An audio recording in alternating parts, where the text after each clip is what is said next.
Palakasana, la postura de la plancha y el Bhagavad Gita. Palakasana, también conocida como la postura de la plancha, es una asana de estabilidad, fuerza y resistencia. Palaka en sánscrito significa tabla o plancha, incluso plataforma. Asana, ya sabes, es postura. Y así que Palakasana podríamos literalmente traducirlo por la postura de la plancha o la postura de la tabla. También se llama Kumbhakasana. La principal ventaja de esta asana es que ayuda a mantener la concentración y mejorarla. La concentración necesaria para mantener esta postura con conciencia de la respiración aumenta no solo la estabilidad física, sino también la ecuanimidad mental. La estabilidad física necesaria para mantener la postura mejora la capacidad de decisión mediante la concentración. El prana se equilibra y la energía fluye por todo el cuerpo. ¿Cómo se relacionan o cómo se puede relacionar Palakasana con el Bhagavad Gita? Bueno, soy Pedro Noney, experto y traductor del Gita, y bueno, si consideras que hay relación entre las asanas del Gita, tenemos un curso que se llama Espiritualización de Asanas con el Bhagavad Gita. Perdón. Aunque en el Gita no se menciona esta postura directamente, sus enseñanzas sobre disciplina, acción sin apego y fortaleza mental pueden aplicarse a Palakasana y la práctica del yoga en general.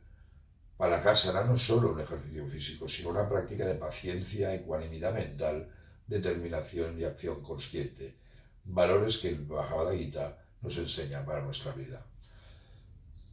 Podríamos sintetizarlo en uno, relacionarlo con la disciplina y fortaleza mental, con las tapas, la ecuanimidad en la práctica, compromiso con nuestro propio camino, el Swadharma, habilidad en la acción sin apego al resultado, que sería el Karma Yoga.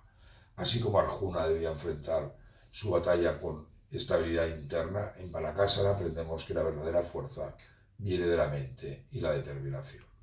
Hay muchos versos que podríamos usar con el Gita, con esta asana. Os voy a leer apenas uno. Recordar que en los materiales de estudio encontraréis muchísimas más información.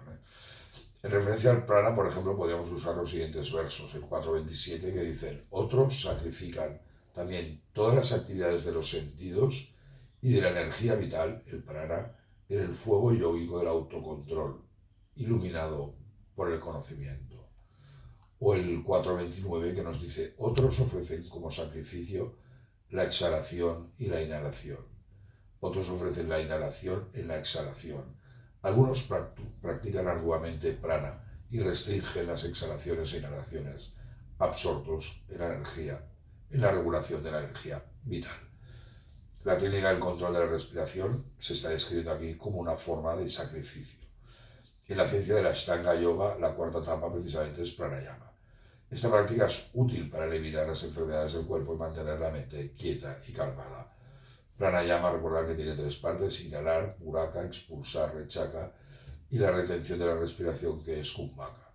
Pranayama a menudo se acompaña con algún mantra sagrado como Om. Y os quería leer una reflexión de Ramakrishna, Sri Ramakrishna Paramahansa, que decía: cualquiera que sea el camino que sigas, el yoga es imposible al menos que la mente se aquiete. La mente de un yogi está bajo su dominio. Él no está bajo el dominio de su mente. Cuando la mente está quieta, el prana deja de funcionar. Entonces se logra kumbhaka. Otro puede obtener ese mismo kumbhaka por medio del bhakti yoga. El prana deja de funcionar también por medio del amor a Dios. Muchísimas gracias. Om Namaste.